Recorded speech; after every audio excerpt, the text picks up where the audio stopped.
ఎండలతోని రాష్ట్రం నిప్పుల కుంపట్ల మారింది. రోజు రోజుకి ఎండలు దంచి కొడుతున్నాయి. పెరుగుతున్న ఎండలతోని జనం పరేషాన్ అవుతున్నారు.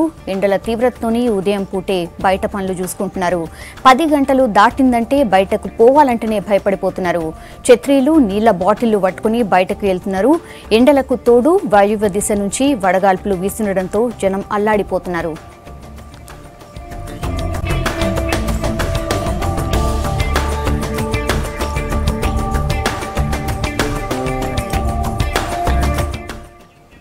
ఇవాళ రాష్ట్రంలో అత్యధికంగా పెద్దపల్లి, సిరిసిల్ల, మంచిర్యాల జిల్లాల 43 డిగ్రీల ఎండ కొడుతోంది. భద్రాద్రి కొత్తగూడెం, ఆసిఫాబాద్ల 42 డిగ్రీలు, ఆదిలాబాద్, కరీంనగర్, నిర్మల్, వరంగల్, యాదాద్రి జిల్లాల 41 డిగ్రీల ఎండ రికార్డైంది. గద్వాల, హైదరాబాద్, జగిత్యాల, నల్గొండ జిల్లాల 40 డిగ్రీల ఎండ కొడుతోంది.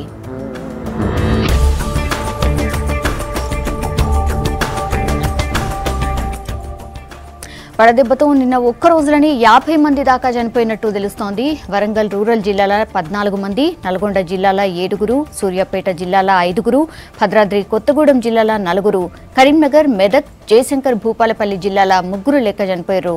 అటు వరంగల్ అర్బన్, మహబూబ్ నగర్, మంచిర్యాల, జగిత్యాల జిల్లాల్లో 2 చొప్పున, యాదాద్రి, భువనగిరి, కామారెడ్డి జిల్లాలో 1 చొప్పున మృతి చెందినట్టు తెలుస్తోంది.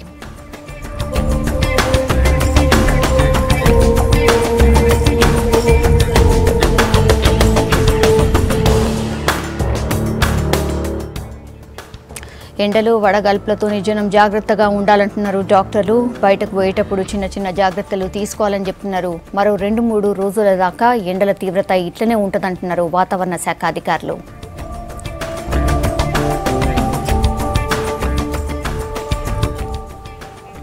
డీటెయిల్స్ భరత్ అందిస్తారు. భరత్, ఇవాళ రాష్ట్రంలో ఎండలు ఎట్లా ఉండబోతున్నాయి? వడగాల్పుల పరిస్థితి ఎట్లుంటది? ఇవాళ రేపు 2 రోజులు కూడా ఫుల్ ఎండలు దంచి కొడతాయి. గత వారం రోజుల నుంచి ఏదైతే నడుస్తుందో అదే టెంపరేచర్స్ కంటిన్యూ అవుతాయి. ఇప్పటికే మనం చూసాం చాలా చోట్ల 12:30 గంటలకే 41-42 డిగ్రీస్ టెంపరేచర్ నమోదవుతుంది. ఇది మధ్యాహ్నం 3 వరకలా చూసుకుంటే 44-45 దాకా కూడా పోయే అవకాశం ఉంటది.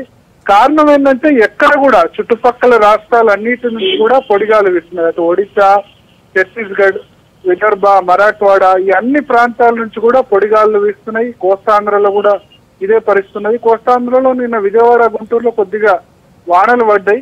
దాంతో ఆ చుట్టుపక్కల జిల్లాలో ఖమ్మం, భద్రాచలం దీనిలో 1-2 డిగ్రీలు కొద్దిగా తగ్గినా సరే అయినప్పటికీ కూడా 43-44 డిగ్రీస్ టెంపరేచరే అన్ని చోట్ల కూడా ఉన్నది. సో మళ్ళా వర్షాలు పడేదాకా కూడా ఇదే సిచ్యువేషన్.